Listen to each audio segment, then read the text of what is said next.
Welcome to the deep dive. Let's get straight to it. How do you stay active when your joints are, well, basically screaming, absolutely not? Yeah. That knee that protests on every single stair, maybe a shoulder that just complains with every reach, or hips feeling locked up after sitting. Oh, yeah. We know how frustrating that is. And, limiting if you've been wanting to exercise, but those aches and pains have just been holding you back. If that sounds familiar, then this deep dive is definitely for you. Yeah, our mission today is pretty straightforward. We want to explore a realistic, joint-friendly one-week challenge. Okay. The idea is to help you find ways to move that feel good, not aggravate sensitive joints. Fire it. And we've looked at some really inspiring examples, people who found ways to be active despite things like inflammatory arthritis or past injuries. That's great. And we'll also touch on some natural supplements that might offer support. But, and this is crucial, always talk to your healthcare provider first before starting anything new. Absolutely. Good point. Ultimately, though, remember that movement itself. That's often the most effective thing you can do. And that brings us to something really interesting, I think. The joint pain paradox. It's almost backwards from what we instinctively think, right? When our joints hurt, we naturally just want to stop moving, avoid more pain. It feels logical. Protect the joint. Exactly. But the science, well, it shows that the right kind of gentle movement is actually essential, like crucial for keeping joints healthy. That's such a key insight. Dr. Lisa Mantle, she's a specialist in this area, explained it really clearly. Joint cartilage, the cushioning in our joints, Yeah. it doesn't have its own blood supply. It gets its nutrients from the joint fluid. Okay. And that fluid only circulates properly when we move. Okay. So less movement means less food for the cartilage. Pretty much less nourishment. So what's fascinating is that the very thing we might shy away from when we're in pain, gentle movement is often what our joints need the most, just, done the right way. Exactly. And that's really why the focus of our deep dive today is this 1-week joint-friendly challenge. Forget about suddenly, training for a 5K or pushing through serious pain. That's not it. No, definitely not. This is about committing to consistent mindful movement over the next 7 days. It's really about respecting where your body is today. Right. And gently exploring what it can do. Not about these intense workouts that just leave you feeling worse off. The key takeaway here is that mindful awareness, sort of tuning in, not pushing through pain, that's what unlocks the potential for safe movement. Okay, so let's get into the nitty-gritty. The challenge day by day. What's first? All right, let's do it. We start with day 1, Body Awareness Day. Body awareness. Okay, what does that involve? So for today, we're suggesting just taking 10 minutes for a gentle body scan. Yeah, okay. Find a comfortable position. Maybe lying down works best for most people. And just bring your attention to each joint. Start from your toes, move all the way up to your head. And you're just noticing. Exactly. The aim isn't to diagnose anything or be critical. Just notice any areas of tension, stiffness, maybe discomfort. This awareness really helps you tune into your body before you start moving. That makes sense. Then, after that, spend about 5 minutes doing very gentle range of motion exercises. Okay, what's that mean exactly, range of motion? It just means how far you can comfortably move a joint. So for any joints that tend to bother you, think slow, controlled movements, only within a comfortable range. Absolutely no forcing it or pushing into pain. Got it. Slow and gentle. Precisely. Moving on to day 2, water wisdom. Water wisdom. I like that. Pool time. If you have access to a pool, aim for about 15 to 20 minutes in the water. What kind of stuff in the water? Gentle swimming is great, water walking, or even just doing simple movements while you're standing or floating.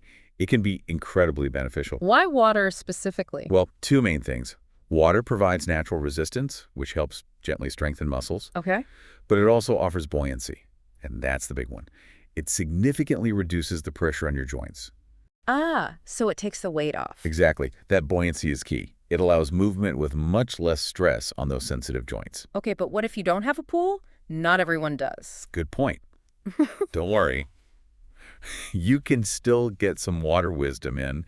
A warm shower can be fantastic. Oh. Yeah, it helps relax those tight muscles around your joints. And while you're in there, you can try some of those gentle range of motion exercises from day 1. The warmth really helps ease stiffness. Nice alternative. Okay, what's day 3? For day 3, chair yoga. We recommend about a 15-minute session. Chair yoga. So yoga, but sitting down. Essentially, yeah. Chair yoga is brilliant because it adapts traditional yoga poses, makes them really accessible even if you have limited mobility or, significant joint concerns. What kind of moves are we talking about? Think gentle seated twists, great for your spine's mobility, easy forward folds to stretch your back and hips, even modified sun salutations, which is like a gentle sequence of movements, all done with the support of a chair. This can really help improve your circulation and flexibility without putting unnecessary stress on the joints. And where do people find these? Oh, the great thing is, there are tons of free chair yoga videos online. You can easily find one that feels comfortable and right for your level. Perfect. All right, day 4. Day 4 is all about walking meditation. Walking meditation sounds calmer than just walking. It is. We suggest 10 to 15 minutes of mindful walking. Now, this isn't about, hitting a step count or walking fast. Right. The focus here is purely on the feeling of each step, how your feet connect with the ground, how your joints are moving with each stride. It's a chance to really connect with your body as it moves. That sounds quite nice, actually. But again, what if walking itself is a challenge right now? Another great question. There's a fantastic alternative. Seated marching. Seated marching. Yeah, just sit in a sturdy chair, keep your back straight, and gently lift your knees one after the other like you're marching in place. Focus on the movement in your hips and knees. It's a really good low-impact way to get some movement and improve circulation without the weight-bearing stress. Okay, that's a clever modification. Moving on to day 5. Day 5 shifts our focus a bit to strength foundations. Strength. Okay, now I'm a little nervous. Does that mean weights? No, definitely not. When we talk about strength work, especially with joint discomfort, we mean very gentle. Phew. The idea is that stronger muscles around your joints provide better support, and that can actually help reduce pain over time. Oh, okay. Support muscles. Exactly. So we're suggesting trying maybe 5 to 8 repetitions of just 3 simple exercises. All right, what are they? First, wall push-ups. You just stand facing a wall, hands on the wall, and push away gently. Okay. Second, seated leg extensions. While sitting, just straighten one knee at a time, nice and controlled. Got it. And third, gentle bridges. If lying on your back is comfortable for you, you just lift your hips off the floor slightly. Okay. The crucial thing here, absolutely no weights. And really focus on maintaining good form, slow and controlled, rather than trying to do lots of reps. Quality over quantity. Makes sense. Gentle strength. Okay, day 6. Day 6 is dedicated to balance and stability. Oh, that's often overlooked, isn't it? Totally. Yeah. But balance work is so important because it helps strengthen those small, stabilizing muscles that surround our joints. And that helps with? Better overall stability, which can really help prevent falls. That's a big one. Yeah, definitely. So what kind of exercises? We're suggesting about 10 minutes of simple balance exercises. You can start by just standing near a counter or a chair, something sturdy you can hold on to if you need it. Safety first. Always. Uh-huh. Then maybe try gently shifting your weight from one foot to the other. Just feel that shift. Okay. If you feel steady, you could try standing on one leg, even just for a few seconds at first. That's totally fine. Build it up gradually. Exactly. And finally, maybe try some heel-to-toe walking, like you're walking on a tightrope, nice and slow. Again, near support if you need it. All right. Balance and stability. Got it. Which brings us to the end of the week. Yep, that brings us to day 7, Integration Day. Integration Day. So putting it all together. Exactly.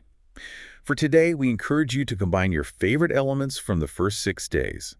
Pick what felt good. Create about a 20-minute gentle movement session for yourself. Mix and match. Yeah. Think about what felt good for your body, for your joints throughout the week. This is also a really great time to reflect a bit. Reflect how? Ask yourself, what changes have I noticed, even small ones? Has my mobility improved even a little bit? Do I feel maybe more confident about moving? Were there any specific movements that felt particularly be beneficial or, just good? That's a great way to wrap up the week, taking stock. So those are the principles, the day-by-day plan. It sounds really manageable. Now, you mentioned inspiring examples earlier. Yes, absolutely. It's one thing to talk about the plan, another to hear how it works for real people. Let's talk about Maria. She was diagnosed with rheumatoid arthritis. Okay, that's an inflammatory condition, right? Can be quite severe. Exactly. She described experiencing such severe morning stiffness that even just getting dressed was a huge struggle. Exercise. Initially, it felt completely out of the question for her. Impossible. Wow. So where did she start? Her journey started incredibly simply.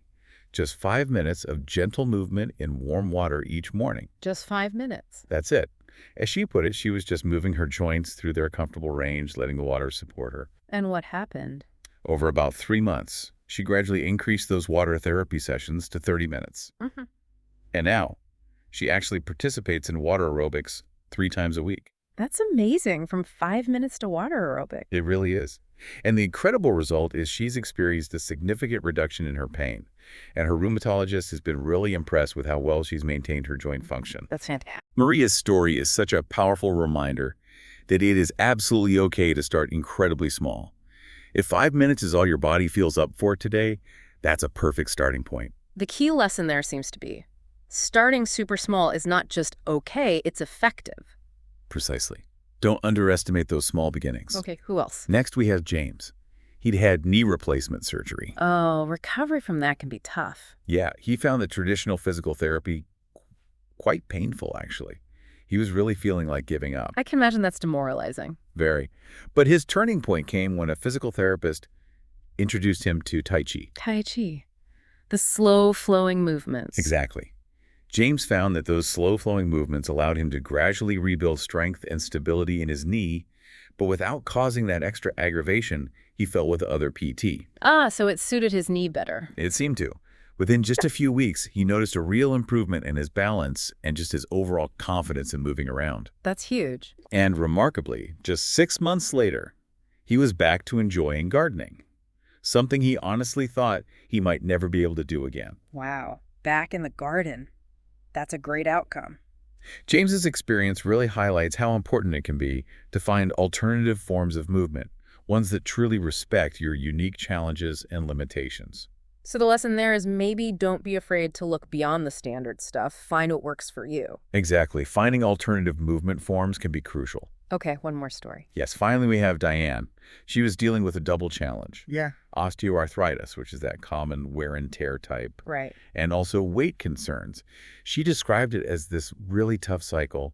The joint pain made it hard to move. Which makes sense. Which then contributed to weight gain. And of course, that extra weight put even more stress on her already sore joints. Oh, that does sound like a vicious cycle. How did she break it?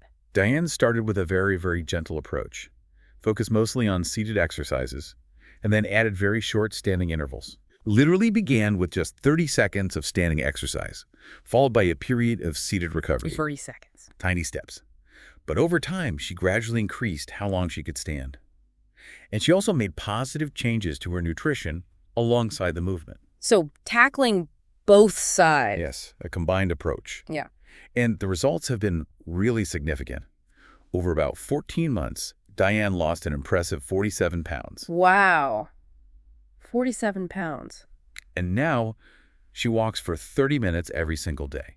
Her joint pain hasn't vanished completely. She still manages it, but it's much more manageable now, and her mobility has improved dramatically. That's incredible. The lesson there seems to be about that holistic view, right? Addressing movement and other lifestyle factors together. Absolutely. They can work together to create really significant positive change. These stories are really powerful. It shows it's possible. Yeah. Now, building on that idea of a holistic approach, you mentioned supplements earlier. Yes, we wanted to touch on some natural supplements that might offer additional support. But, and I know we said it before, but it bears repeating.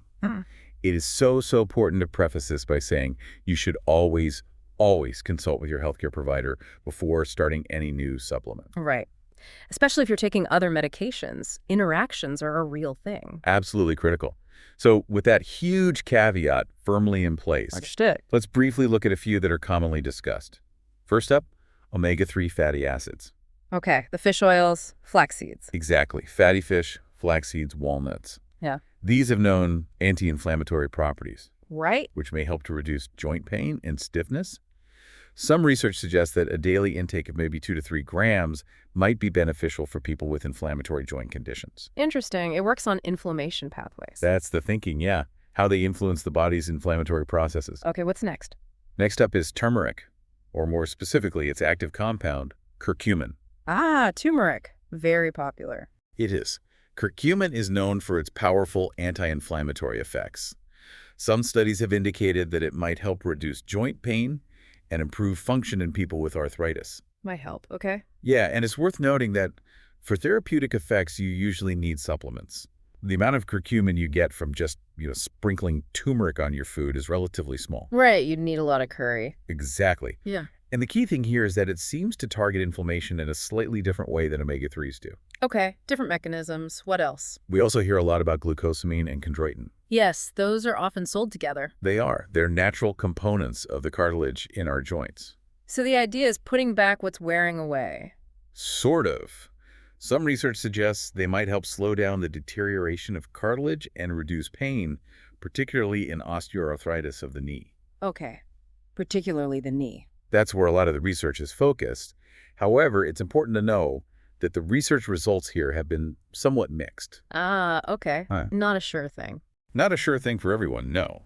And it can sometimes take a good 2 to 4 months to even see if these supplements will be beneficial for you personally. Patience needed then. Definitely. It raises that important question about how individuals respond differently to supplements. True. Anything else on the list? Another one to consider is collagen peptides. Collagen. That's big in skincare too, right? It is, but it's also the main structural protein in our joints, our connective tissues. Ah, okay. The building blocks. Exactly. Some early research indicates that taking collagen supplements might help reduce joint pain and potentially even support cartilage repair. Potentially support repair. That sounds promising. It does, though more research is needed. You might see recommendations for hydrolyzed collagen. That just means it's broken down into smaller pieces, which might make it easier for the body to absorb. Hydrolyzed. Okay. Interesting how it might directly provide those building blocks for joint tissues. Yeah. And finally, let's touch on vitamin D. Vitamin D. The sunshine vitamin. That's the one.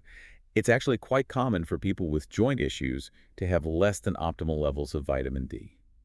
Really? Why is that relevant? Well, this vitamin plays some really important roles in both bone health, which is obviously related, but also in our immune function. Okay. So if blood tests reveal a deficiency, your doctor might recommend supplementation. But again, this should always be under medical supervision. Don't just start taking high doses. Right. Get tested first. Absolutely. If we connect this to the bigger picture, vitamin D is pretty fundamental for overall musculoskeletal health. Okay, that's a good overview of potential supports. But the main message is? The main message is that these supplements, if you choose to explore them with your doctor, are meant to complement a healthy lifestyle. Right. That lifestyle has to include gentle movement and proper nutrition. They aren't magic bullets. They're tools, not the whole solution. Exactly. They can be helpful tools in your overall approach, but they don't replace the foundations. That's a really important distinction. Okay, as we start to wrap up this deep dive, what's the main feeling you want people to take away? We really want to emphasize that transforming your relationship with movement, even when you're dealing with joint challenges, is absolutely within reach. It is possible. Those success stories really drive that home. They do. They're just a few examples of what's possible when you find the right approach for you. So what are the concrete next steps someone listening could take if they're feeling inspired to try? Okay, first, we really encourage you, commit to this 1-week challenge, or at least try parts of it.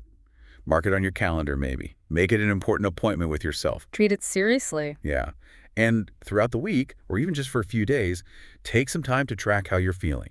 Just notice your comfort levels, your energy, any changes, even tiny ones in pain or mobility. Pay attention. Pay attention. Also consider finding what we're calling movement allies. Movement allies, like a support system. Exactly. This could be a physical therapist who really understands your specific needs. Maybe an adaptive fitness instructor, or even just friends who have similar goals and can offer encouragement. Don't go it alone. Right. And remember to be patient with yourself. Please be patient. Celebrate those small victories. Like what? Like reaching a little higher than yesterday, walking for an extra minute, noticing slightly less morning stiffness. Those little things add up. Yeah, they really do. And of course, if you are dealing with significant joint issues, please don't hesitate to seek professional guidance. Talk to your doctor, see a physical therapist. They can help ensure you have a plan that is safe and really appropriate for you. That professional guidance is key for complex situations. Absolutely.